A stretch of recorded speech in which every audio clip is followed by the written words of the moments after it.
moment. How was that shit you just This is a Marvel character, and I have to guess their backstory. This is the moment where I try to have a radio voice. All right. Wiggle. Okay. Hey, congratulations, hot dog. We have a wiener.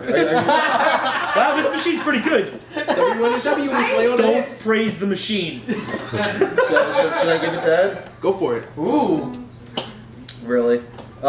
This That week. was all in your mind. No, I know how Tony's mind works. Your DC guess as a Marvel this week is Dagger. Dagger. Wait, what happened to her? Dagger. Okay. Hey, you had to listen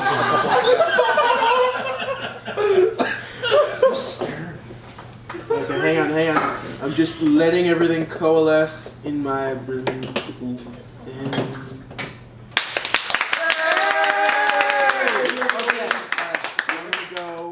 I got it.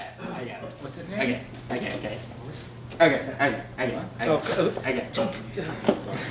No, you don't. Say it, Marvel, say it, please. It's fucking really annoying. Whatever you need, Leo gets. That's good. Dagger is not a supervillain. You would think by that name that he's a bad guy. He's Dagger. So is Dick.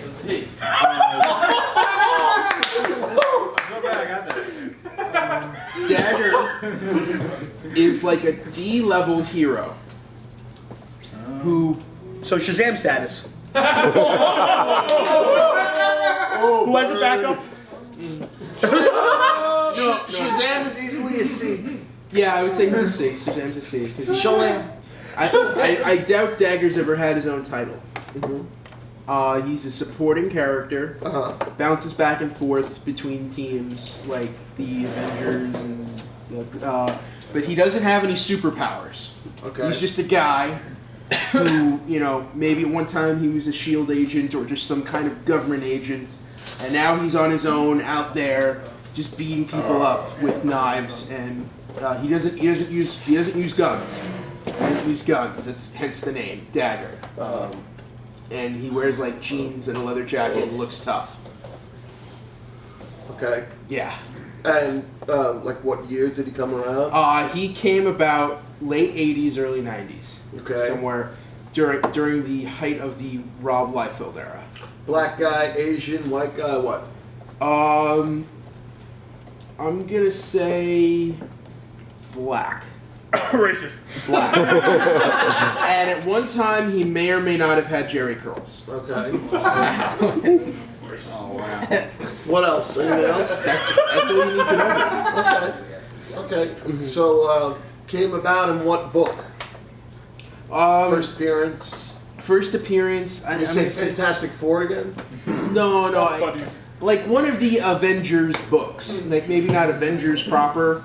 Like Secret Avengers, or maybe he showed up as like a sidekick to like a different character, like Captain America or something. And he's just a guy who, yeah.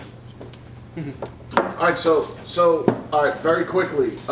Anybody know first appearance of Dagger without saying anything else? Spectacular Spider-Man Volume 2, number 64, in 1982. 1982, not bad. All right. You said late 80s. Dagger, man or woman? Tandy Bowen. It's a woman. Can I have an Yeah. issue? It's the one in the white. Oh shit. Racist piece of shit. I've heard that title over and over again. All right, give it to him. Cloak and Dagger. I've heard of that before. Go Babyface. Tandy Bowen. It was Cloak and Dagger as a team. Tandy Bowen was a 16-year-old girl. Neglected up by her mother. She was a runaway. She was friends with Tyrone Johnson, who became Cloak. Hey, ladies and gentlemen, just to remind you, Babyface picked this character. I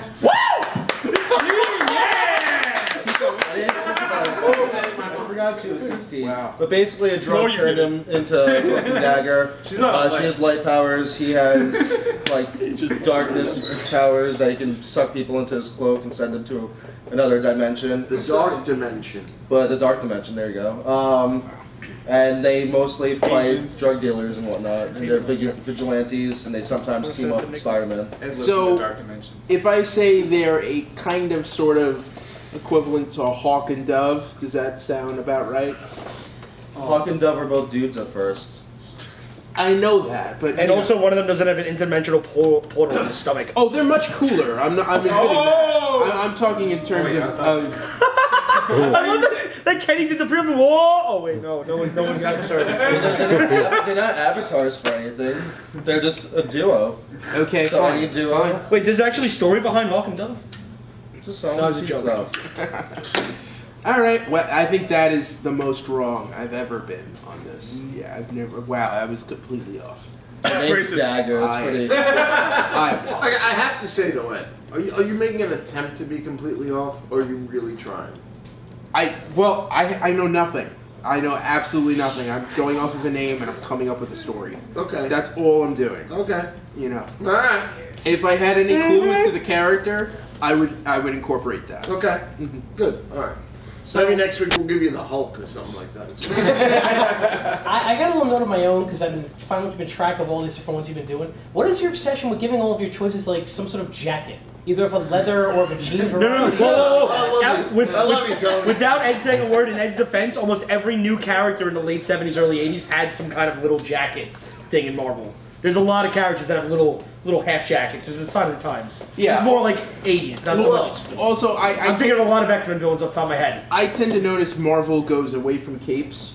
Not a lot of capes. Yeah, Or is the A lot of Incredibles jackets rule. that gets cold out. yeah, Incredibles rule. Keeps get snagged. You get stuck in the airplanes. they're not that practical. Yeah. I love that movie. On their way to the next fight. Little children tug on them. All right, now that we've And established, Babyface is worried about the little ones. I was thinking of Tiger. now that we've established, Tiger would be upset if he was like, stand there looking to see what. No, the Tiger would be watching the world burn. He wouldn't be saving shit. Yeah, but then he's still just watching the world burn. And There's not this gonna be a little- child to tug on him. Nothing. If Tiger was any sort of comic book and it was a biography, it would be irredeemable. No, he had a cape. I like that. Tiger's like, fuck this shit. There'd be a little kid tugging on the cape, like, why'd you just kill everyone? I've been Oh my saving God. you Yeah. assholes my entire life. And I Oh my can God. rule you? Yeah. Let's just do this. Yeah. I could see him as Irredeemable and brown Sarah. Meatballs of discontent. This villain will never be hungry. I could see Tiger as Spider Jerusalem from Transmetropolitan, except he He never is comes bald. down from the cabin. There you go. There you go. Yeah. Tiger doesn't look like Alan Moore enough. All right, now that we've established how wrong I am, let's move on to our Socko topics. Oh, thank you very much. Woo, Socko topics.